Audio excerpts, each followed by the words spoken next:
The first flame appeared in the reflection of the glass before Elena Moretti smelled smoke. It moved across the display case like a living thing, orange, thin, trembling over the black leather cover of the forbidden book she had been told never to touch.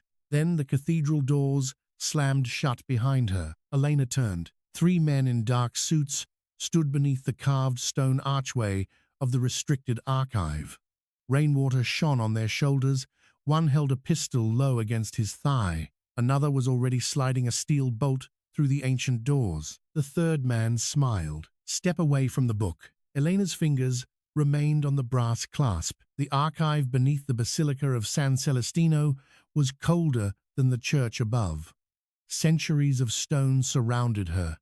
Shelves rose into darkness, packed with manuscripts no tourist would ever see. The air smelled of old parchment, candle wax, and the faint chemical sweetness of the solvents she used for restoration. Her voice, when she spoke, was barely more than breath. "Who are you?" The armed man frowned, leaning forward. "What did she say?" The smiling man's expression changed. He stepped closer. Elena's throat tightened, not from fear alone, but from the familiar pain that came whenever she tried to force sound through the scar tissue along her left vocal cord. She had learned long ago that the world treated a whisper as weakness. It made people interrupt her, dismiss her, lean too close. Sometimes it made dangerous men underestimate her. "I asked," she whispered again, "who you are."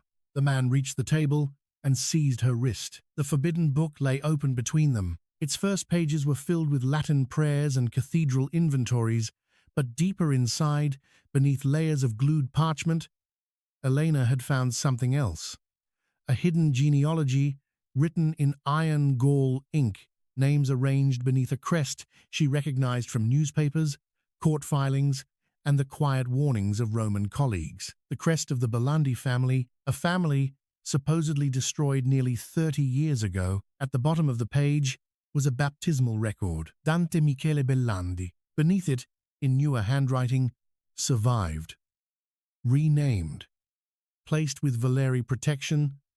The smiling man looked down. His smile vanished. Behind him, the small flame in the glass reflection grew brighter. Someone had poured accelerant along the outer aisle. "You read it," he said.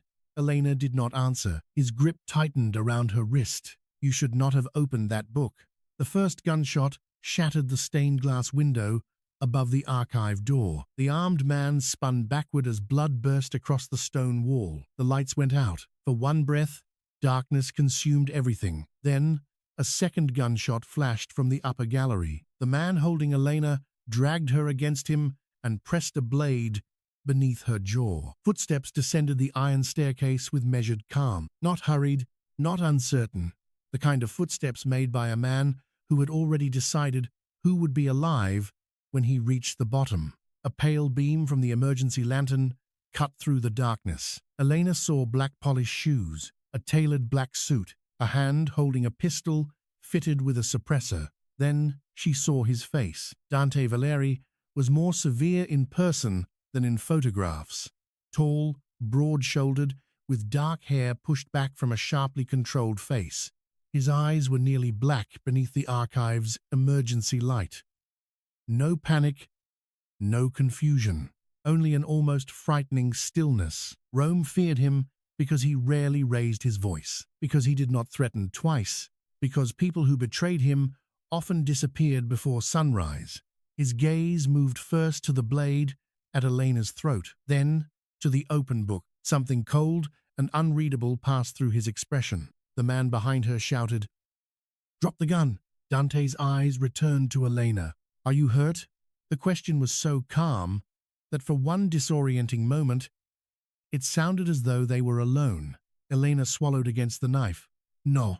Her whisper did not carry. Dante's gaze sharpened. The man holding her laughed nervously. "She can barely speak. Put the gun down." Dante took one more step. "I heard her." The knife pressed harder. A thin line of warmth moved down Elena's neck. Dante saw it. The air changed. He did not look angry. Anger would have been easier to understand. Instead, every trace of humanity seemed to leave his face. You have 3 seconds, he said. The man dragged Elena backward. You don't give orders here. 3. The man's hand shook. 4. Elena looked down at the steel restoration ruler lying along the table's edge. 1. She drove her heel into the man's foot and threw her weight sideways. The knife slipped. Dante fired. The man behind her collapsed before Elena struck the floor. Dante crossed the distance in seconds. He caught her around the waist with one arm and pulled her behind him as more gunfire erupted from the upper aisle. He shielded her with his body. Bullets tore through shelves. Fragments of parchment spun through the dark like burned snow. Dante returned fire without looking rushed, moving Elena toward a stone column. His hand stayed firm against her ribs, controlling her direction while his body absorbed the danger. The fire spread along the outer aisle. Stay behind me, he ordered. Elena pushed against his arm. The book. No, it has your name. His head turned. For the first time, his composure broke. Only slightly, but she saw it. The smallest tightening in his jaw. The briefest flare of something that looked almost like fear. A bullet struck the table. The forbidden book fell to the floor. Elena twisted free. Dante grabbed for her, but she dropped behind the display case and seized the book. The armed men retreated through a side passage as smoke rolled beneath the ceiling. Dante caught her wrist and pulled her upright. What did you read? His face was inches from hers. The archive burned around them. A dead man lay on the floor. Blood marked Dante's cuff. Yet the dangerous question in his eyes was not whether she had seen a murder. It was how much she knew. Elena held the black book against her chest. Dante Michele Bellandi. His grip went still. Above them, a burning beam cracked. Dante looked toward the ceiling, then back at her. Give me the book. No, Elena. She froze. She had never told him her name. His gaze dropped briefly to the identification badge clipped to her cardigan. The realization should have eased her fear. It did not. Give it to me, he repeated. What will you do with it? Make sure no one kills you for opening it.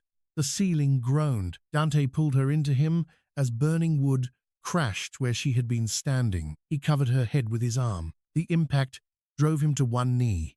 Elena felt the weight of him around her, the controlled force in his body, the warmth of blood soaking through his jacket near the shoulder. He had been hit. She reached toward the wound. He caught her hand before she touched him. His eyes held hers. You need to leave. So do you. I am not the one they came to silence. Another explosion shook the archive. Dante took the book from her grasp, tucked it beneath his coat, and dragged her toward the emergency tunnel behind the restoration alcove. They descended into darkness as the cathedral bells began to ring above Rome, not for mass, for fire, and as Dante guided Elena through the underground passage with one hand around hers and blood running down his sleeve, she understood that opening the forbidden book had not merely uncovered a secret, it had awakened a war that had been waiting for him since birth. 12 hours earlier, Elena's life had still belonged to quiet things. She restored cracked bindings in a narrow workshop near Piazza Navona, where morning light fell through high windows and turned dust into gold. Her clients were universities, private collectors, and occasionally old priests who arrived carrying ruined hymnals wrapped in linen. Books had always made more sense to her than people. A damaged page never pretended it was whole. A broken spine did not resent careful hands. A faded sentence did not look away when she whispered. The injury had happened 7 years earlier during a robbery at the university archive where she worked. A man had shoved her against a glass cabinet. A shard entered the left side of her throat. The surgeons saved her life, but one vocal cord never recovered. For months, she could not make a sound. When her voice returned, it came back as a whisper. Doctors offered additional procedures, but none could promise improvement. Some carried the risk of losing her voice completely. So, Elena adapted. She learned to speak slowly and make people listen. She also learned who did not deserve to hear her. That morning, Monsignor Paolo Ricci had arrived at her workshop with an ivory envelope bearing the seal of San Celestino. "The cathedral archive needs you," he said. Elena looked at the seal, then at him. "Why me?" "Because you are discreet. That is not the same as qualified. You are the best parchment conservator in Rome, under 40. Better." Paolo smiled, but his eyes remained uneasy. The job was simple in theory. Water had entered a sealed underground storage room after a storm. Several manuscripts required immediate stabilization. The archive was closed to scholars and not listed in the public cathedral inventory. Elena had asked what the collection contained. Paolo had answered, "Things powerful men preferred history to forget." She should have refused. Instead, curiosity brought her beneath San Celestino shortly before dusk. The forbidden book had been locked inside a cedar chest marked with a black wax seal. The chest itself had suffered no water damage. Unlike the other manuscripts, it was not listed in the restoration register. Elena had no reason to open it, except that its clasp had already been broken, and inside the front cover, someone had written a warning in Latin, "The truth preserved here shall end the war or crown the devil." She had been halfway through separating two damp pages when footsteps entered the archive. Then the doors had closed. Now she sat inside, a black-armored SUV racing through rain-slicked Roman streets, while Dante Valeri bled beside her. The forbidden book rested across his knees. Two vehicles followed behind them. Another drove ahead, clearing traffic with frightening efficiency. No one had asked Elena whether she wanted to come. When the SUV left the cathedral tunnel, Dante had placed his hand against the back of her neck and guided her into the vehicle as though the decision had already been made. Now he pressed a folded cloth against the wound in his shoulder. Elena reached for it. "I can help." His gaze moved to her hand. "You are a librarian, book conservator. That does not make you a surgeon. It makes me better with delicate repairs than the man currently bleeding on my seat." The driver looked into the mirror. Dante glanced at him once. The driver immediately looked away. Elena took the cloth before Dante could stop her and pressed it more firmly against the wound. His body went rigid. "Does that hurt?" "No." "You are lying." "Yes." The answer almost surprised a smile out of her. Almost. She looked down at the book. "Who were those men?" "Orsinis." "The cardinal?" Dante's expression did not change. "Do not say his name casually." "Why?" "Because men who say it in the wrong room stop breathing." She studied him. "And yet you entered a burning archive to stop his men." "I entered to retrieve the book. You asked whether I was hurt before you looked at it." A silence filled the SUV. Dante turned toward the rain-streaked window. "I assess immediate threats first." "That sounds rehearsed." "It is." Was my throat an immediate threat? His eyes moved to the thin cut beneath her jaw. "Yes." The answer came too quickly. Elena removed the cloth from his shoulder. The bullet had passed through the upper muscle. Painful, but not immediately fatal. "You need stitches." "I have a doctor." "Then take me home." "No." The refusal was quiet. "Absolute." Elena sat back. "You cannot kidnap me." "I already have." The driver's hands tightened on the steering wheel. Elena stared at Dante. His face remained unreadable. "You think that is funny?" "No. You cannot keep me."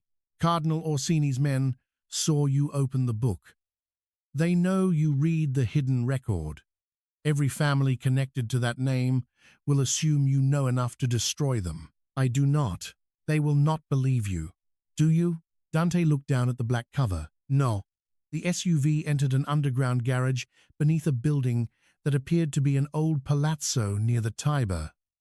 Armed men closed steel gates behind them. Dante exited first, then offered Elena his hand. She ignored it and stepped out alone. The garage contained 6 black cars, security cameras, and men wearing expensive suits over visible shoulder holsters. The air smelled of polished stone and rain. Elena tightened her cardigan around herself. "Where are we?" "A safe house. It looks like a private bank." "It used to be one." A physician approached with a medical case. Dante removed his jacket without hesitation. Elena looked away before she could stop herself. His white shirt was soaked red at the shoulder. Beneath it, His body bore old scars, one across his ribs, another near his collarbone. Pale evidence of violence survived rather than forgotten. The physician tried to lead him toward an examination room. Dante handed the forbidden book to no one. He carried it himself. "Take her upstairs," he told a woman in a grey suit. "No phones. No exterior windows." Elena turned on him. "I am not being locked in a room." Dante's attention moved back to her. "Then you may remain where I can see you." The implication unsettled her more than the locked room. "You do not trust anyone else with me." "No." "Why?" "Because someone inside the cathedral knew exactly when you opened that book." The room seemed to narrow. Elena remembered Monsignor Paolo's nervous expression. The invitation. The unlisted manuscript. "You think I was sent there deliberately?" "I know you were." "By whom?" "That is what I intend to find out." He turned away. Elena spoke before he reached the examination room. "Dante Michele Bellandi." Every man in the garage became still. Dante looked over his shoulder. "Do not say that name again." His tone was softer than before, more dangerous. Elena held his Chaza. "Then tell me why it is yours." The Valeri Palazzo stood over the Tiber like a secret carved into stone. From the outside, it appeared abandoned. Inside, it contained surveillance rooms, underground passages, a medical suite, a private chapel, and a library that made Elena momentarily forget she had been kidnapped. The shelves reached 2 stories high beneath a painted ceiling. First editions, legal codices, forbidden political tracts, and illuminated manuscripts filled the room, a library inside the home of a mafia boss. Dante watched her reaction from the doorway. His shoulder had been stitched. He wore a fresh black shirt, sleeves rolled to his forearm. "You collect books," Elena whispered. "I collect leverage." "That is a depressing answer." "It is an honest one." She approached a 15th century Dante manuscript resting beneath protective glass. "This is not leverage. This is beautiful." "Beauty is often leverage." She looked at him. "Do you ever answer a question without turning it into a threat?" "Rarely." The forbidden book sat on a central table beneath 2 lamps. Dante had summoned 3 experts, an elderly archivist, a forensic document examiner, and a priest who refused to meet Elena's eyes. None had been permitted to touch the manuscript. Dante stood beside it as though guarding a weapon. "What exactly did you see?" he asked. Elena moved across the table from him. "A hidden family record. Baptisms, deaths, marriages, the Bellandi crest, your name." "What else?" "A note saying you survived and were placed with the Valeri family." "Anything about why?" "No." Dante watched her for a long moment. She could feel him deciding whether to believe her. "What happened to the Bellandi family?" she asked. The elderly archivist lowered his gaze. Dante answered, "They died." "How?" "In a fire." Elena thought of the archive flames. "All of them?" "So the city was told." "And you?" "I was a Laven." His tone closed the subject. Elena looked at the black book. "Why would a cathedral keep proof of your identity?" "Because churches preserve many things they publicly condemn." The priest flinched. Dante noticed. His eyes hardened. "Father Tomas, leave us." The priest hurried out. Elena waited until the doors closed. "You frightened him. He has reason to be frightened." "Do I?" Dante moved around the table. "Not quickly. That would have been less unsettling." He stopped close enough that Elena could see a faint silver line near his left eyebrow, another scar she had missed before. "You should," he said. Her pulse accelerated. "Are you going to kill me?" "If I intended to, you would not have left the cathedral." "That is not reassuring." "It was not meant to be." His gaze dropped to her throat. The small cut from the knife had been cleaned, but the skin around it remained red. His attention lingered there with a stillness that felt far too personal. Elena stepped back. Dante's hand lifted as though to touch the wound, then stopped in the air. His fingers slowly closed. He lowered his arm. "Who hired you?" he asked. "Monsignor Paolo Ricci." "Who recommended you?" "I do not know." Dante glanced toward one of his men. "Find out." The man left immediately. Elena folded her arms. You issue orders as though no one has ever told you no. Many people have. What happened to them? Some learned. And the others? Dante looked at her. They did not. The answer should have sent her running. Instead, she felt a dangerous spark of anger. You do not intimidate me. That is not true. Her whisper thinned. You think because I speak quietly, you can decide what I feel. No. He leaned slightly closer. I think your breathing changes when I step near you. Elena froze. Dante's eyes held hers. But fear is not the only reason breathing changes. The silence between them tightened. For one suspended moment, the library seemed too warm. Then the doors opened. A young man entered, dark-haired and elegant, with the same severe Valeri features but a lighter smile. Dante, he said. Your uncle is here. Dante's expression went cold, which means he knows about the book. The young man looked at Elena. And the librarian? Conservator, she corrected. His smile deepened. Luciano Valeri. He extended his hand. Dante stepped between them before Elena could take it. Luciano's eyebrows rose. The movement was subtle, possessive. Dante looked at his cousin. Do not touch her. The room went quiet. Elena stared at the back of Dante's shoulder. Luciano slowly lowered his hand. I was being polite. Be polite from there. Something passed between the two men.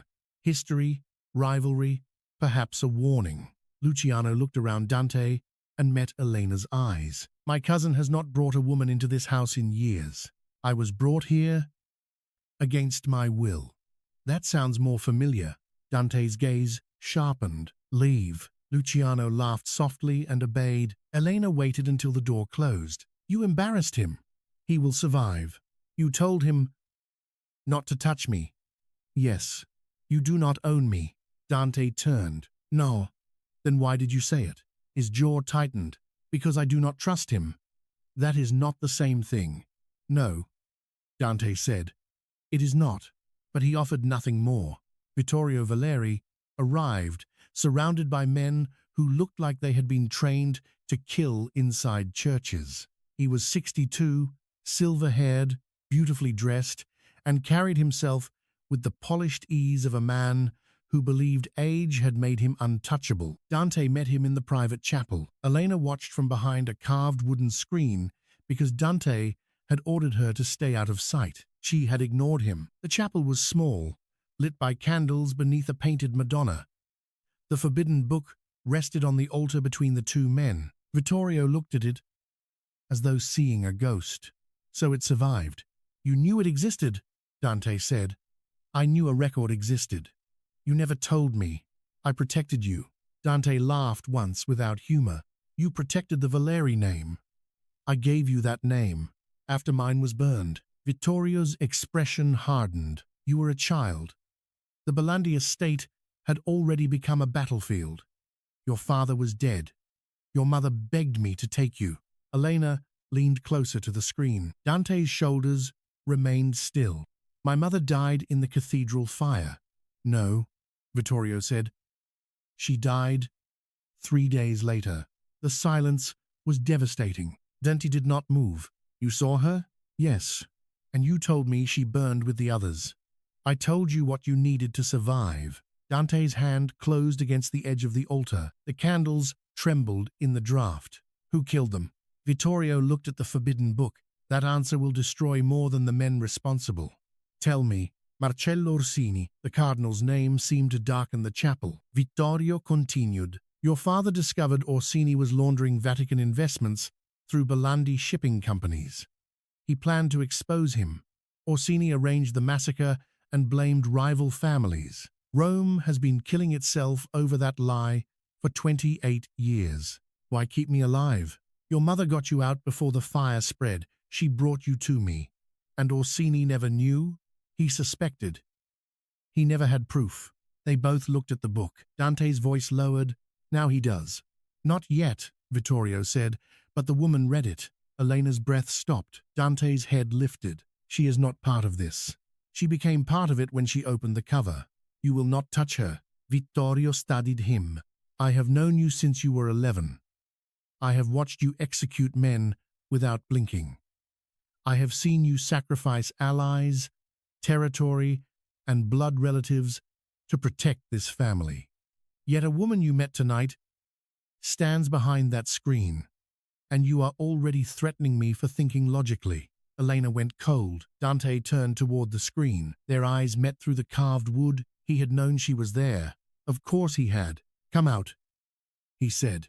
Elena stepped into the candlelight. Vittorio looked at her throat, then her face, the whispering conservator. My name is Elena. He leaned closer, forcing her either to repeat herself or allow him into her space. Dante moved between them. Vittorio smiled faintly. Interesting. Elena looked around Dante's shoulder. Did you send me to the archive? No. Did you know I would be there? No. Then someone else arranged it. Vittorio's expression shifted. Dante turned toward her. What are you thinking? The hidden pages were recently separated. Someone wanted the genealogy found. The water damage was staged. The outer manuscripts were soaked, but the cedar chest was dry. Vittorio looked at Dante. She is useful. Dante's eyes became lethal. She is not a tool. The words fell harder than a shout. Vittorio held up one hand. My mistake. No one believed him. A phone vibrated in Dante's pocket. He answered. His face changed as he listened. When? A pause. Seal every exit. He ended the call and looked at Elena. Monsignor Paolo is dead. The chapel seemed to tilt. How? Thrown from the north bell tower.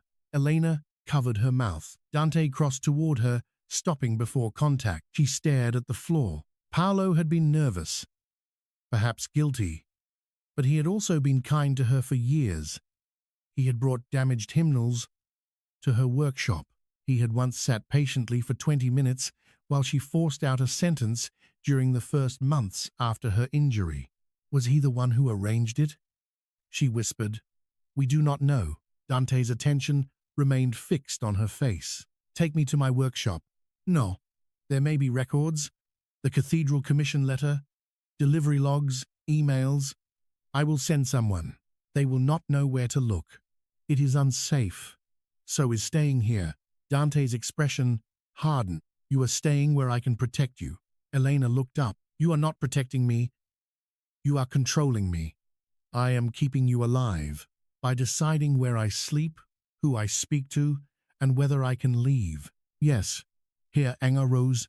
Then perhaps I should be more afraid of you than Orsini. Dante's face went still. Vittorio watched with open interest. Elena immediately regretted the words, not because they were entirely false, because something in Dante's eyes closed. He stepped back. Luciano will take you. Vittorio's eyebrows rose. Elena stared at him. You are letting me go? No. Dante looked toward the chapel door. I am accepting that you will go with or without permission, and I prefer you alive. His tone was cold again, but beneath it, she heard the wound she had caused. He left the chapel without looking back. Rome glittered in the rain. Luciano drove Elena's black SUV himself, 2 armed vehicles following. He wore no visible weapon, but she suspected that meant nothing. Her workshop stood above a closed antique store in a narrow street near Campo de Fiori. The security gate had been forced. Inside, the place was dark. Elena stopped in the doorway. Every shelf had been emptied. Books lay torn across the floor. Frames were smashed. Drawers had been pulled out and overturned. Her restoration tools gleamed among broken glass. Someone had painted a sentence across the wall in black ink. Whispers still carry, Luciano swore under his breath. Elena entered slowly. A photograph of her mother had been crushed beneath a fallen cabinet. She knelt and lifted the broken frame. Luciano watched her. My cousin will kill whoever did this. That does not fix it. No. She brushed glass from the photograph. Does violence fix anything in your family? It prevents repetition. Does it? Luciano leaned against the doorframe. You ask dangerous questions. I speak too quietly for most people to hear them. I hear you. The way he said it made her look up. Luciano was handsome in a polished, easy way. Dante was not. His smile invited trust. His eyes did not. He crouched beside her. Dante told me not to touch you. Yes, He has never said that about anyone before. That is not romantic.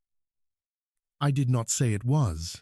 Luciano reached past her and picked up a torn envelope from beneath the table. The ivory seal of San Celestino had been broken. Inside was the original commission letter. Elena took it. The signature at the bottom belonged to Monsignor Paolo, but the handwriting in the margin did not. A note read, "Assign Moretti. Her injury makes her ideal. She reads carefully and cannot easily cry for help." Elena's stomach turned. Luciano read over her shoulder. "Who wrote that?" "I do not know." A floorboard creaked above them. Luciano rose instantly. Pistol in hand, the lights died. Gunfire tore through the front window. Luciano threw Elena behind the stone work table. Glass exploded across the room. The Valeri guards returned fire from the street. A dark figure came through the rear door. Elena saw the blade first. Luciano turned too late. The attacker drove the knife into his side. Elena seized a heavy brass book press and swung it into the man's head. The attacker staggered. Luciano shot him twice, then collapsed against the table. Elena caught him before he hit the floor. Blood spread through his shirt. "Pressure," she whispered. Luciano's face had gone pale. "You really do repair everything. Be quiet.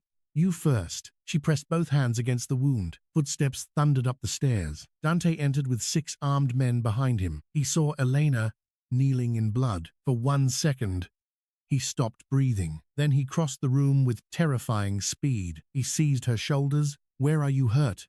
"I am not." His hands moved over her arms, her throat, her face, searching. "It is Luciano." "It is Luciano." Only then did Dante look at his cousin. Luciano smiled weakly. "She hit a man with a book press." Dante's gaze returned to Elena.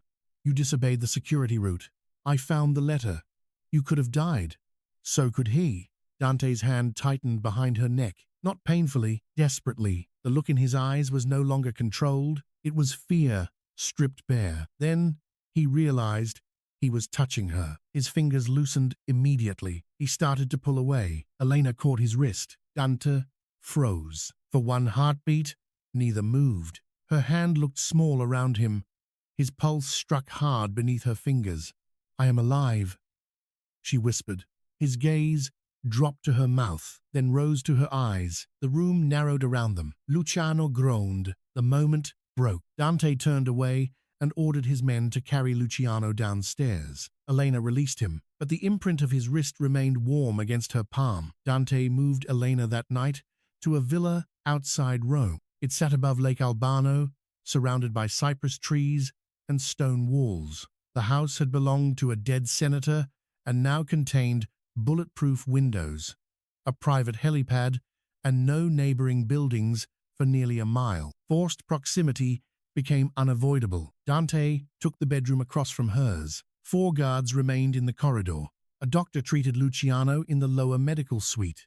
The forbidden book rested inside a steel case in Dante's study. Elena was given clothes, toiletries, and a new phone that could call only numbers approved by Valeri security. She threw it into a drawer. At midnight, unable to sleep, she found Dante standing alone on the terrace. The rain had stopped. Moonlight silvered the lake below. He had removed his jacket and tie. One hand rested on the stone balustrade. A glass of untouched whiskey sat beside him. "You do not drink?" Elena asked. "Not when people are trying to kill me." "Is there another time?" Occasionally, she joined him at the railing. He glanced at her bare feet. "The stone is cold." "I noticed. You should wear shoes. You should stop giving orders." "I noticed." She looked toward the lake. For several minutes, neither spoke. With most people, silence made Elena feel responsible for filling it. With Dante, silence felt like its own language. Finally, she asked, "Did you know the Balandis?" "I remember fragments." "What kind?" "A woman singing in French. A red staircase. My father wearing a white dinner jacket. The smell of oranges in winter." "Your mother?" "Perhaps. You do not know?" My memories were discouraged. "By Vittorio?" "By everyone." Elena looked at him. "They erased your childhood." "They replaced it." "With what?" A purpose. Dante's face was turned toward the lake, but his voice had changed. They taught me the rival families, murdered my parents. They taught me loyalty to the Valeris was repayment for survival. By 16, I was carrying messages. By 18, I was collecting debts. By 21, I had killed 3 men for the people who claimed to have saved me. Elena's throat ached. Do you regret it? Yes. The honesty surprised her. He looked at her, but regret does not resurrect anyone. No. It only proves you remember. Something in his expression softened, then disappeared. You should sleep. Were you worried when you saw me in the workshop? Dante turned back toward the water. No. Elena waited. He exhaled. Yes. How worried? His jaw tightened. Enough that every man in Rome connected to the attack will be dead by morning. That is not what I asked. It is the only answer I have. She studied his profile. Why do you hear me? He frowned. When I speak, everyone asks me to repeat myself. You never do. Dante's gaze returned to her. My mother used to speak softly when she was afraid someone would hear. The statement seemed to surprise him as much as it did her. She whispered, Yes, perhaps that is why you listen. Perhaps. Elena's hair moved across her face in the night wind. Dante lifted one hand. He almost brushed it away. His fingers stopped inches from her cheek. The restraint between them became unbearable. You keep doing that. She whispered. What? Almost touching me. His eyes darkened. You object when I do. I object when you decide for me. Dante lowered his hand. Then decide. Her pulse climbed. He stood close enough that the heat of him reached through the cold. Elena could have leaned forward, could have closed the distance. Instead, fear rose, not fear of violence, but of wanting something she did not understand. She stepped back. Dante's expression closed instantly. Good night, Elena. He walked inside. She remained on the terrace long after the door shut, angry with him for leaving, and even angrier with herself for wishing he had stayed. The next morning, the forbidden book revealed another secret. Under ultraviolet light, Elena found a second layer of writing beneath the genealogy. A legal covenant. The Belandi family had controlled a network of ports, warehouses, and shipping contracts across Italy, Croatia, Greece, and Malta. After the massacre, the assets were divided among 5 rival families under an emergency agreement overseen by Cardinal Orsini. But the agreement contained a restoration clause. If a direct Belandi heir survived and was formally identified by the Cathedral record, every transferred asset would legally revert to that heir. Dante did not react when Elena translated the clause. Vittorio did. This could make you the most powerful man in Europe. It could make every family in Europe try to kill me, Dante replied. Elena turned another page. There is more. A handwritten note named the condition for restoration. The heir had to appear before a closed tribunal of the 5 families and accept the Belandi title publicly. If he refused, the assets would remain divided. If he accepted, he would become the single legal authority over the entire network. Luciano, pale but standing after surgery, leaned against the study door. Orsini wants him to accept. Vittorio looked at him. Why? Luciano's voice was strained. Because Orsini controls the tribunal. Dante would become the legal owner, but the cardinal would hold the evidence proving the inheritance. He could control Dante through exposure. Dante closed the book. He wants a king. He can blackmail. Elena looked at him. And the family war? If I accept the title, the other families lose everything. Dante said. They will unite against me. If you refuse, the current war continues. Smaller conflicts, assassinations, territory disputes. Orsini remains indispensable as mediator. Elena understood. He created a system where he wins either way. Yes. Vittorio moved toward the window. We destroy the book. Dante looked at Elena. She felt the weight of his attention. No, she said. Vittorio turned. It is paper. It is evidence of murder. It is a weapon. It is history. It is a death sentence. Elena held the black cover. Then we preserve the evidence and remove the leverage. How? Luciano asked.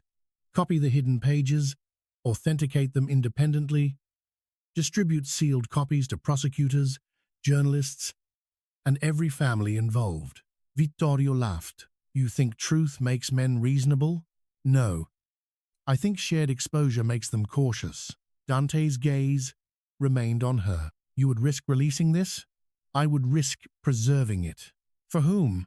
The dead. Something moved behind his eyes. Vittorio shook his head. The dead do not care. Elena's whisper sharpened. The living say that when remembering becomes inconvenient. Dante looked at Vittorio. We copy it. Vittorio stared at him. You are choosing her judgment over mine?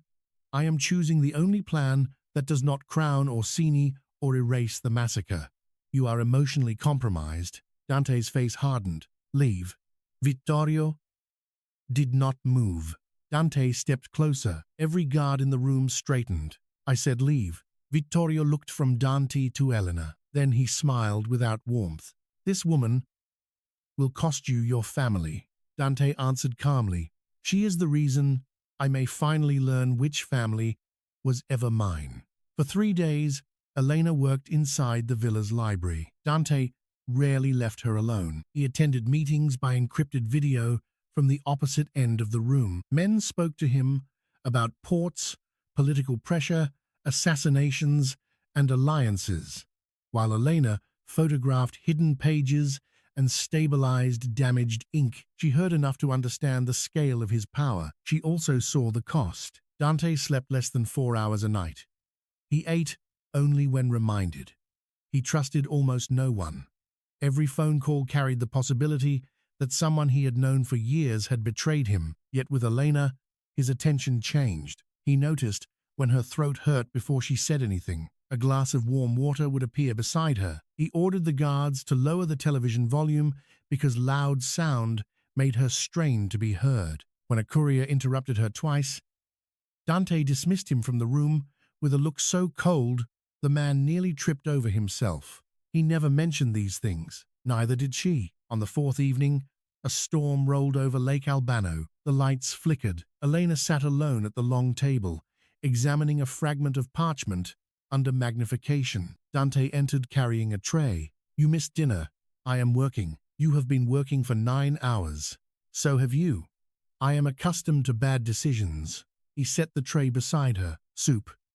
Bread. Tea with honey. Elena looked at him. Did you make this? No. That would have been alarming. I agree. She lifted the tea. His eyes followed the movement. What? Nothing. You are staring. So are you. I am trying to understand you.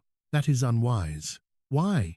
Because understanding leads to expectations. Elena set down the cup. And expectations lead to disappointment, to leverage. You believe every emotion is a weapon.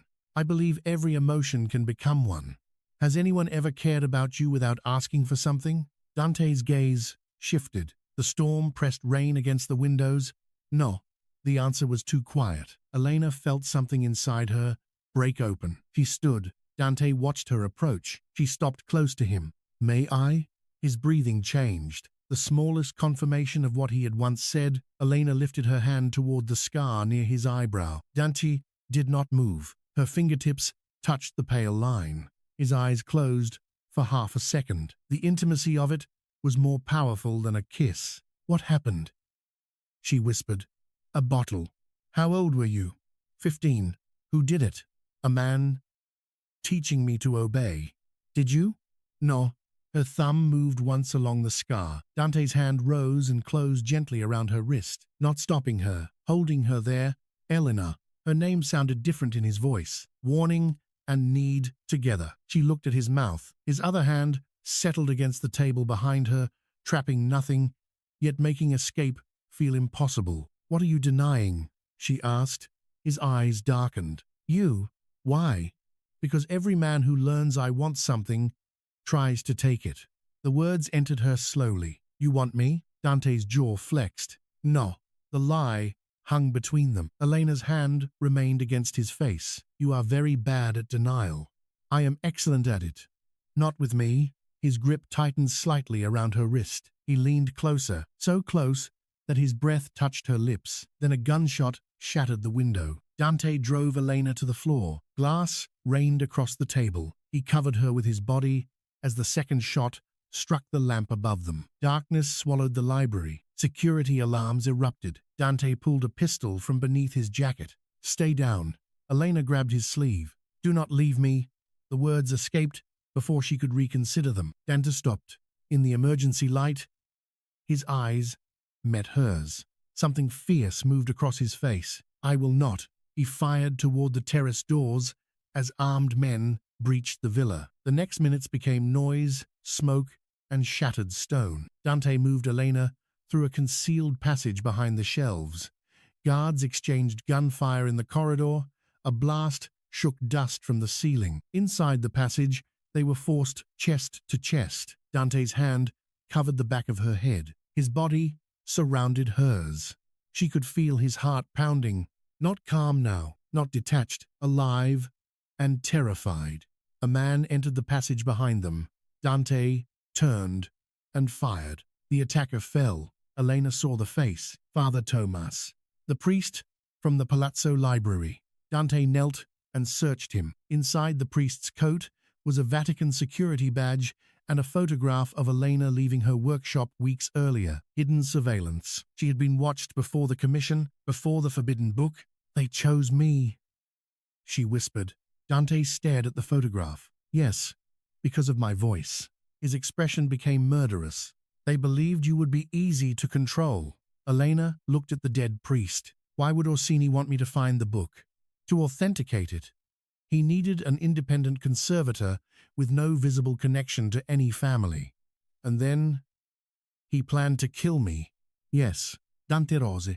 The passage was narrow. His blood-stained hand lifted to her face. This time, he did not stop. He touched her cheek with extraordinary care. "They made one mistake." "What?" "They let me see you." The villa attack changed him. Dante no longer pretended Elena was only a witness. He became relentlessly protective. 2 guards followed her from room to room. Her meals were tested, her clothing was searched for tracking devices. He moved her to a penthouse overlooking Rome, then changed the route 3 times during transport. Elena fought him at every step. "You cannot build a prison and call it protection." "I can if the alternative is a grave." "You do not get to decide what risks I accept." "I do when those risks were created by my name." "That is guilt, not love." The words stopped both of them. Dante's expression became unreadable. Elena wished she could take it back, not because it was wrong, because it revealed too much. He approached her slowly in the penthouse's candlelit sitting room. "Do not use that word carelessly." "I was not." "Then do not use it at all." "Why?" His eyes held hers. "Because I do not know what I will become if I believe you mean it." The honesty left her defenseless. Dante turned away before she could answer. That night, Elena found hundreds of surveillance photographs inside a locked room. Not of her, of Orsini. The cardinal, entering banks, villas, hospitals, government buildings, meeting judges, rival bosses, senators, and senior clergy. Years of hidden observation covered the walls. At the center was a photograph of a woman Elena did not recognize. Dark hair, elegant face, holding a young boy's hand outside San Celestino. Dante's mother. On the back, someone had written, "Isabella Belandi, 3 days before the massacre." Dante appeared in the doorway. His face changed when he saw the photograph in Elena's hand. "You should not be in here. I was looking for you. You found something else." She turned the photograph over. "Who took this?" "My father's driver, Valeri Belandi." "Where is he?" "Dead." "Everyone who could tell you the truth is dead?" "Yes." Elena looked at the walls. "You have been investigating Orsini for years." 11. "Before you knew who you were." "I knew he was connected to the fire. I did not know how." "You were already looking for your family." Dante said nothing. She understood. The cold Mafia boss, who claimed not to care about the past, had built an entire secret room around it. "You did not only collect leverage," she whispered. "You collected ghosts." His eyes closed briefly. "Leave, Elena." "No, this room is not for you."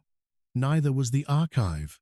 His expression sharpened. You keep entering places that can destroy you, and you keep following me inside. He crossed the room. The air between them tightened with every step. You want truth? He asked. Here it is. I have imagined killing Orsini every day since I was 28. I have watched him bless children, speak about mercy, and place his hand on grieving families while knowing he ordered mine burned alive. Elena stood still. I built alliances to reach him. I destroyed men who protected him. I became exactly what he expected, a surviving Belandi child to become. A monster? His eyes darkened. Yes, you came into a burning archive for me. For the book. No, the word was barely audible. Dante heard it. He always did. Elena stepped closer. You looked at me before you looked at the book. His composure cracked. You were bleeding. So were you. You were afraid. So were you. His hand caught the back of her neck. He stopped, just before pulling her into him. Their faces were inches apart. You know nothing about what I felt. Then tell me. I wanted to kill every man in the room. That is not all. I wanted to get you out. Not all. His breathing became uneven. I wanted... He stopped. Elena waited. Dante's forehead nearly touched hers. I wanted you to look at me as though I were not the thing they said I was. Her chest tightened. You are not. You do not know me. I know you stopped before touching me. His fingers flexed against her neck. I know you hear every word I whisper. I know you lie about being afraid. I know you bring me tea and pretend someone else thought of it. I know you would burn Rome before admitting you care. Dante's eyes closed. Elena, tell me to leave. He opened his eyes. He could not. She kissed him. For one breath, Dante did nothing. Then the restraint broke. His hand tightened behind her neck as he pulled her against him. The kiss was not gentle, but it was controlled with painful effort, as though every part of him wanted more, and only one part remembered she had to be allowed to choose. Elena gripped his shirt. Dante backed her against the wall of photographs. His mouth moved from hers to the scar along her throat. He stopped there, breathing against it, not kissing, waiting. Elena tilted her head. Permission. His lips touched the scar with devastating tenderness. A door opened in the outer room. Dante moved away instantly, drawing his pistol. Luciano stood in the doorway, pale and furious. We have a problem. Dante's expression became ice. Luciano glanced at Elena's flushed face, then at Dante. Something sharp entered his eyes. Jealousy. Or calculation. What happened? Dante asked. Luciano held up a tablet. Every family in Rome just received a message from Orsini. On the screen was a photograph of the forbidden book. Below it, the Belandi heir lives. Tribunal at San Celestino in 48 hours. Attend or surrender your claim forever. Dante looked at Elena. The brief warmth between them vanished beneath the return of war. He knows we authenticated it, she whispered. Luciano nodded. And he knows she is the one who can prove it. Dante's face hardened. No one takes her to that cathedral. Elena looked at him. You cannot end this without the book. I will end it another way. How? Dante picked up his jacket. By killing the cardinal. The assassination failed before it began. Orsini had anticipated every Valeri route, every sniper position, every bribed guard. 2 of Dante's men died outside a Vatican-owned hospital. A third was captured. Orsini released a video of him being tortured and demanded the forbidden book in exchange for the lives of 20 Valeri associates arrested under fabricated charges. Rome tilted toward open war. The 5 families armed themselves. Black SUVs filled the streets around churches, hotels, and government buildings. Judges disappeared. Port unions shut down. Rumors spread that Dante Valeri was actually the last Belandi and intended to reclaim everything. Elena watched the city fracture from the penthouse windows. Dante became colder by the hour. He stopped sleeping, stopped touching her. The kiss in the surveillance room might never have happened. On the evening before the tribunal, she entered his study and found him burning documents in the fireplace. What are those? Asset records. Why? So no one can use my holdings against the Valeri family after I am gone. Elena, when still. Gone where? To San Celestino. You said you would not attend. I changed my mind. Why?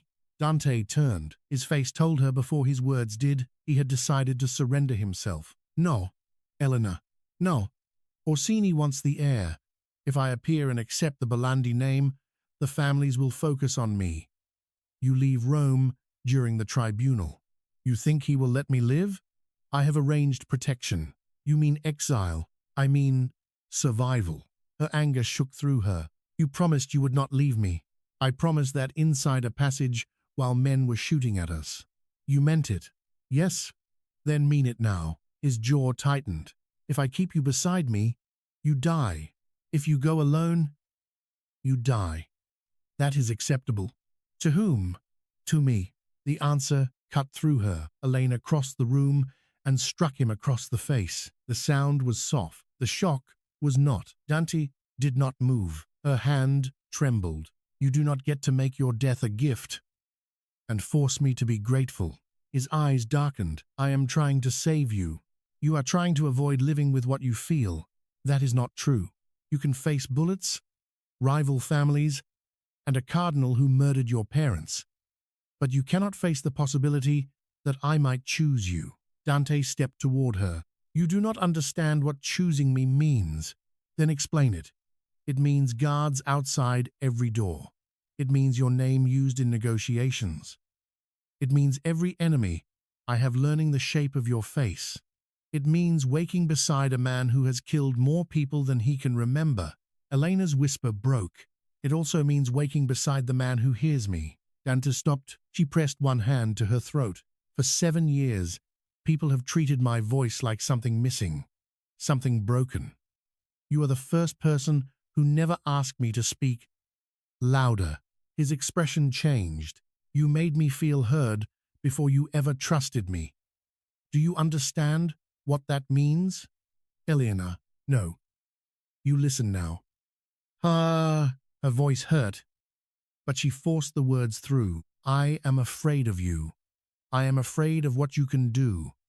I am afraid of how much I want to believe. The man who brings me tea is more real than the man who kills without blinking. Dante's face tightened. But I am more afraid of watching you walk into that cathedral because dying is easier than letting someone love you. For a long moment, nothing moved but the fire. Then Dante came toward her. He stopped close, not touching. Say it again. What? That last word. Elena looked into his eyes. Love. His composure collapsed silently. He cupped her face with both hands. The kiss was slower this time, more dangerous, because it was honest. Dante kissed her as though he had denied himself for so long that tenderness had become another form of pain. Elena wrapped her arms around him. His forehead rested against hers when they finally separated. I cannot promise to become harmless, he said. I do not want a promise you cannot keep. I cannot promise your life will be ordinary. It stopped being ordinary when I opened the book. His thumb moved along her cheek. I can promise no one will ever decide your life for you again. She raised an eyebrow. Including you? A faint, almost invisible smile touched his mouth. That will require practice. The moment ended when the study doors opened. Vittorio entered with armed men. Dante turned. His uncle held a pistol. I am sorry, Vittorio said. Dante moved Elena behind him. You betrayed us. I protected the family. By selling me to Orsini? By giving him the book.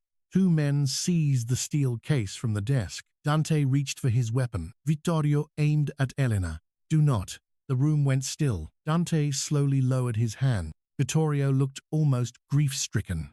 Orsini promised to preserve the Valeri holdings if Dante accepts the Belandi title and signs control to the tribunal. He will kill you afterward, Elena whispered. Vittorio's eyes flickered. He needs stability.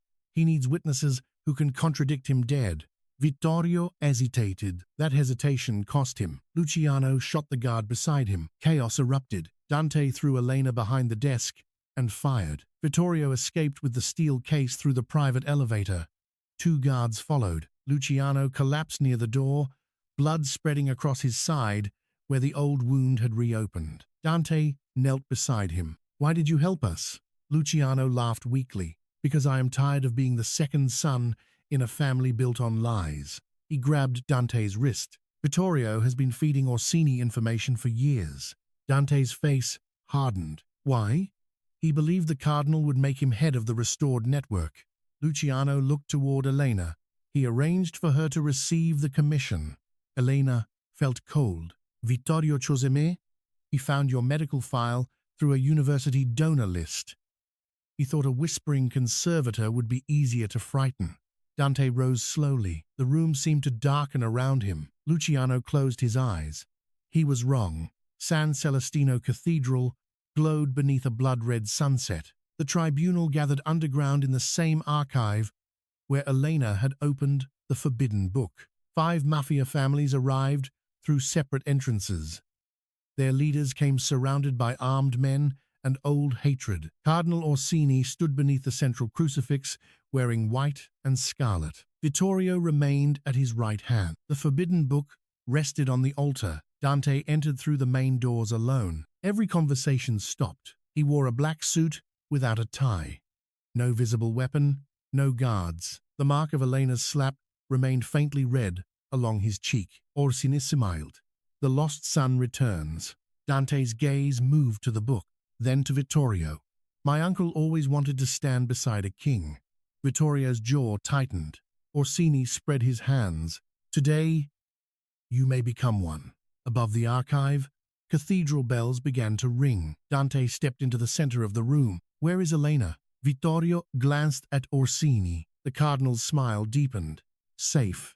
Dante's eyes became lethal. Show me. A side door opened. Elena was dragged into the archive by 2 Vatican guards. Her wrists were bound in front of her. A bruise darkened one cheek. Dante's body went still. The entire room felt the change. Orsini watched him with satisfaction. There, the cardinal said. Your weakness made visible. Dante looked only at Elena. Are you hurt? Her eyes burned. No. His Hase held hers. He heard the whisper from across the room. Orsini noticed. How touching. Elena looked at the cardinal. You chose badly. Orsini leaned closer. What did she say? Dante answered for her. She said you chose badly. The family leaders shifted. Orsini's smile faded. He opened the forbidden book. The record names Dante Michel Belandi as the surviving heir. With his acceptance, all disputed Belandi holdings revert to him. One of the family leaders shouted, "This is a fraud." Elena spoke. "It is authentic." Orsini turned toward her. "You will testify." "I already have." His expression tightened. Elena continued. Copies were sent to 6 prosecutors, 3 international newspapers, and every family represented in this room. Vittorio looked at her sharply. "That is impossible. We took the book. You took the original." Dante's gaze remained on Elena. Pride flashed beneath the fear in his eyes. Orsini closed the book. "Copies can be challenged, not after independent authentication. Then you are no longer useful." He drew a pistol and aimed it at her. Dante moved. Every armed man in the room raised a weapon. "Stop," Orsini said. Dante stopped. The cardinal pressed the barrel against Elena's temple. "Accept the Belandi title. Sign control of the restored holdings to the tribunal, or she dies." Dante looked at Elena. She shook her head. He saw the message. "Do not trade everything for me." His expression softened with unbearable sadness. Then he looked at Orsini. "I accept." The room erupted in protest. Orsini smiled. Vittorio brought forward a document. Dante signed. The cardinal lowered his weapon slightly. Elena stared at Dante. "You should not have." He looked at her. "I know." Orsini examined the signature. At last. Then the cathedral alarms began to ring. Smoke rolled from the western aisle. Orsini turned. "What is that?" Dante smiled for the first time. History repeating. Flames rose behind the shelves. Not accidental. Deliberate. Valeri men emerged from the upper gallery, pouring accelerant along the archive walls. Luciano appeared above them, pale but alive, holding a rifle. Dante had never come alone. He had come to burn the evidence. The family shouted as fire spread across centuries of records. Orsini's face twisted. You cannot destroy this archive. Dante looked at Elena. She understood. He was not burning history to hide himself. He was burning Orsini's private leverage blackmail files, secret account books, confessions, and false records used to control every family in Rome. The Forbidden Book was only one weapon among thousands. Orsini had built an empire from the silence of the dead. Dante intended to leave him nothing. Gunfire exploded. Dante reached Elena before the guards could move her. He shot one, struck the other, and pulled her into his arms. A bullet tore through his side. He staggered. Elena caught him. Dante, I am fine. You are bleeding. I have done that before. He cut her restraints and pushed her behind the stone altar. Flames climbed the shelves. Ancient parchment curled and blackened. Gold leaf melted into sparks. Smoke filled the vaulted ceiling. Vittorio seized the Forbidden Book and ran toward the eastern tunnel. Orsini fired after Dante. Dante shielded Elena with his body. The bullet struck his shoulder. He dropped to one knee. Elena grabbed the fallen guard's pistol. Her hands shook. Orsini approached through the smoke. You could have ruled everything, he told Dante. Instead, you burn it for a woman who cannot even speak above a whisper. Dante looked up. She has never needed volume to command me. Elena fired. The bullet struck Orsini's hand. His pistol fell. Dante rose despite the blood soaking his shirt and drove the cardinal against the altar. For one violent moment, murder filled his face. Orsini smiled through the pain. Do it. Become what I made you. Dante's hand tightened around his throat. Elena touched his arm. Dunch. Her whisper reached him through alarms, gunfire, and flame. He looked at her. The fury in his eyes slowly changed. He released Orsini. No, he said. You do not get to decide what I become. The cardinal lunged for the fallen gun. A burning beam crashed between them. Orsini disappeared beneath flame and stone. Dante pulled Elena away. Across the archive, Vittorio reached the eastern doors with the Forbidden Book. Luciano blocked him. Move, Vittorio ordered. Luciano's weapon remained aimed. You were my father. I am your father. You sold us. I preserved us. You preserved your ambition. Vittorio looked toward Dante.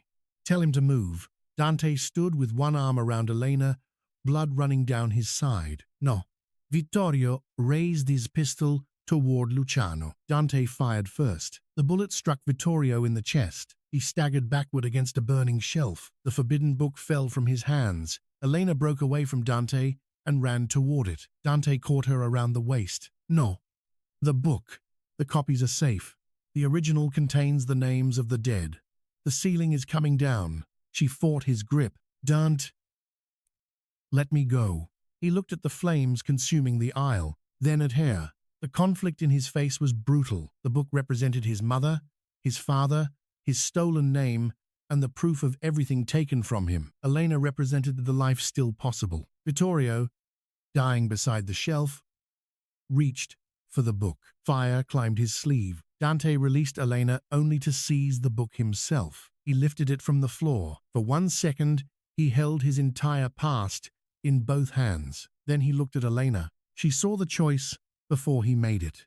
Dante opened the black cover, tore out the single page bearing his mother's handwriting, and pressed it into Elena's hands. Then he threw the Forbidden Book into the flames. Vittorio screamed. Dante wrapped his arms around Elena and carried her toward the exit as the archive collapsed behind them. They emerged into the cathedral nave through smoke and falling ash. Armed men fought beneath statues of saints.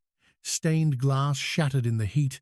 Flames painted the marble columns gold. Dante carried Elena despite his wound. She clung to him. You have been shot twice. Once and a half. That is not how bullets work. It is tonight. Outside, rain hammered the cathedral steps. Black SUVs surrounded the square. Police sirens approached from every direction. Dante stumbled. Elena reached for him, but he went to one knee. Blood spread across the white stone beneath him. She dropped beside him. His hand found hers. Elena, I am here. Do not whisper. Pain tore through her throat as she forced sound. I am here. The words came louder than usual. Broken. Rough. but real. Dante smiled faintly, then collapsed into her arms as the cathedral burned behind them. For 3 days, Rome believed Dante Valeri was dead. The police sealed San Celestino. International investigators seized what remained of Orsini's private records. The authenticated copies Elena had distributed exposed financial crimes, political bribery, murders, trafficking routes, and decades of manipulation. The five families turned against one another, then against Orsini's surviving network. The old war ended not with peace, but with exhaustion and exposure. Dante remained hidden inside a private hospital built beneath a monastery outside Tivoli. 2 bullets had passed through him. One had damaged his lung. Elena sat beside his bed through every hour. She spoke rarely, not because of her voice, because there was nothing she could say that would make waiting easier. Luciano visited once, walking with a cane. "The families think he died in the fire," he said. "Let them. That is what he wanted." Elena looked at Dante's pale face. "What happens when he wakes?" Luciano was quiet. "He will have a choice." Between what? Becoming Dante Balandi and claiming what remains, or disappearing? Elena touched the edge of the page she had preserved from the forbidden book. Isabella Balandi's handwriting filled the lower margin. A message written to her son. "A name is not a destiny. Blood is not a command. Choose the life that allows you to recognize yourself." Dante opened his eyes on the 4th morning. Elena was asleep with her head beside his hand. His fingers moved weakly through her hair. She woke immediately. For several seconds, neither spoke. His eyes searched her face, as if confirming she was real. "You stayed," he said. Her throat tightened. "You burned a cathedral." "The archive." "The cathedral also caught fire." "Collateral damage." She almost laughed. Instead, tears filled her eyes. Dante's expression changed. "Elena." She leaned over him and pressed her forehead against his. "You left me on those steps. I was unconscious. You almost died." "Yes. I hate you." "No." She kissed him carefully. His hand rose to the back of her neck, weak but certain. When she pulled away, he looked at her throat. "You shouted. I tried. I heard you. You always do." His eyes closed. A tear moved silently from the corner of one eye. Dante Valeri, feared across Europe, turned his face away as though ashamed of it. Elena touched his cheek. "Look at me." He did. "What happens now?" she asked. "I do not know." "Good." His brow furrowed. "You dislike uncertainty." "I dislike men who pretend uncertainty is control." A faint smile touched his mouth. "The Balandi assets are legally yours. I do not want them. Some could be used differently." "For what?" "Restitution, victim funds, restoring archives that do not exist to blackmail people." Dante studied hair. "You want me to rebuild what I burned. I want you to choose what remains." He looked toward the window. Morning light moved across the monastery garden. "I do not know how to be anything except what they made me." Elena took his hand. "Then begin with one decision they did not make for you." His gaze returned to her. "You?" "No." The answer surprised him. "Choose yourself first. And if myself chooses you?" Her eyes softened. "Then ask." Dante's fingers tightened around hers. "Stay." It was not an order, not a command. The word carried no armor. Elena smiled. "Yes." 6 months later, Rome still carried the scars of the cathedral fire. San Celestino's public nave reopened, but the underground archive remained sealed. Investigators recovered fragments of manuscripts, scorched account books, and enough evidence to prosecute dozens of officials. Cardinal Orsini's body had never been formally identified. Some believed he died beneath the altar. Others believed he escaped through the old tunnels. Dante treated both possibilities as threats. He no longer used the Valeri name publicly, nor did he claim Balandi leadership in the way the families expected. Instead, he formed a legal trust that dissolved the inherited shipping monopoly and redirected significant assets towards survivor compensation, anti-trafficking investigations, and historical preservation. Enemies called it weakness. They stopped saying so After 2 attempted coups failed before breakfast, Dante had changed. He had not become gentle. He remained calm under pressure, feared by rivals, and capable of violence when necessary. But his violence now had boundaries. Elena was the first person allowed to challenge them. She reopened her restoration workshop in a larger building near the Tiber. The front floor became a public conservation studio. The upper rooms housed records rescued from churches, private families, and abandoned estates. Dante financed the building anonymously. Elena discovered his involvement within a week. "You lied," she told him. "I omitted. That is a decorative word for lying." He stood in the center of her new workshop wearing a black suit, watching assistants carry tables into place. "You needed the space. I could have rented it. You would have chosen something unsafe. You added bulletproof windows. They preserve temperature. They are 4 inches thick. Rome has aggressive weather." She stared at him. Dante's mouth almost moved. He had learned humor badly. She loved him for trying. At sunset, they walked to the rooftop. The city glowed beneath them. Domes, bells, terraces, and old stone stretched toward the horizon. Elena handed him a small wooden case. Inside lay the restored page from the forbidden book. His mother's message had been cleaned and stabilized beneath protective glass. Dante did not touch it immediately. "You repaired it." "Yes. I thought the heat destroyed the lower edge." "It nearly did." He looked at her. "You restore impossible things." "No." Elena stepped closer. "I restore what survives." The wind moved through her hair. Dante lifted his hand. As always, he paused before touching her. She leaned into his palm. Permission. Habit had become tenderness. "You kept your name," she said. "Which one?" "Dante." His thumb brushed her cheek. "It was the only part that belonged to me in both lives." "Then it is enough." He looked toward the city. The families requested another tribunal. "And?" I declined. "Politely?" "No, of course not. They want an heir." "To what?" "Everything that survived Orsini." Elena watched him. "What did you tell them?" "That survival is not inheritance." His words echoed his mother's message. "A name is not a destiny. Blood is not a command." Dante turned back to her. "There is one matter I have not resolved." "What matter?" He reached into his coat. Elena's pulse changed. He removed not a ring, but an old brass key. "The key to a library. I bought the abandoned monastery archive outside Tivoli," he said.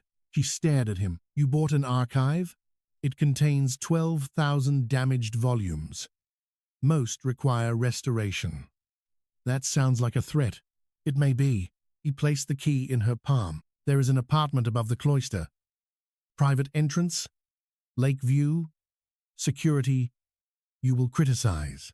"I already dislike it." "You have not seen it." "I know you." Dante's expression softened. "I do not want you hidden in a villa. I do not want to imprison you in my world." He closed her fingers around the key. "I want to build one with you." The city seemed to fall silent. Elena looked at the key, then at him. "Is this a proposal?" "It is an archive." "That was not my question." For once, Dante Valeri looked uncertain. The sight was more intimate than anything else. "I do not know how to ask for ordinary things," he admitted. "Tre." His chaser held hers. "Live with me." Elena waited. His jaw tightened. And continue correcting me." "Dangerous offer." "I am aware." "And?" Dante exhaled. "Marry me." The whisper in her chest became a smile. That sounded almost painful. It was. She stepped closer. "Yes." Dante did not move. He stared at her, as though the answer had not reached him. Elena raised her voice as much as she could. "Yes." He heard that too. He pulled her into his arms. Below them, Rome's evening bells began to ring. Not for fire, not for war. For the hour, Dante kissed her beneath the deepening sky, while the restored page from the forbidden book caught the final light inside its wooden case. Months later, the monastery archive opened under a new name, the House of Surviving Words. Elena directed the restoration work. Students came from across Europe to learn from her. None asked her to speak louder. After Dante quietly removed the first person who interrupted her from the program, he claimed it was an administrative decision. No one believed him. Dante divided his time between legitimate businesses, the remaining responsibilities of his fractured empire, and the monastery. At night, he often stood outside the archive doors while Elena worked beneath warm lamps. He never interrupted. He simply watched her repair pages everyone else had abandoned. One winter evening, she found him in the cloister courtyard while snow fell softly over the stone fountain. He wore a black overcoat. His dark hair was dusted white. In his hands was a scorched book recovered from San Celestino. Most of its pages were gone. Only the cover and several fragments had survived. Elena approached. "What is it?" "An inventory from the Belandi chapel." "Anything important?" "One line." He opened the damaged cover. A surviving fragment named a donation made by Isabella Belandi shortly before her death. A fund for children who had lost their voices through injury. Elena read the line twice. Dante watched her. She knew. Elena whispered, "What?" "That silence is not emptiness." Snow gathered along the edge of the page. Dante closed the cover and drew Elena beneath the shelter of his coat. "Neither are whispers?" She looked up at him. The man Rome feared had burned an archive, rejected a criminal crown, and dismantled part of an empire because he had finally understood that protecting love did not mean possessing it. It meant preserving the person inside it. Elena touched the scar near his eyebrow. Dante lowered his forehead to hers. Around them, the monastery windows glowed gold against the winter darkness. Shelves waited inside. Thousands of damaged books. Thousands of surviving words. And in the quiet between the bells, Elena whispered his name. Dante heard her. He always would.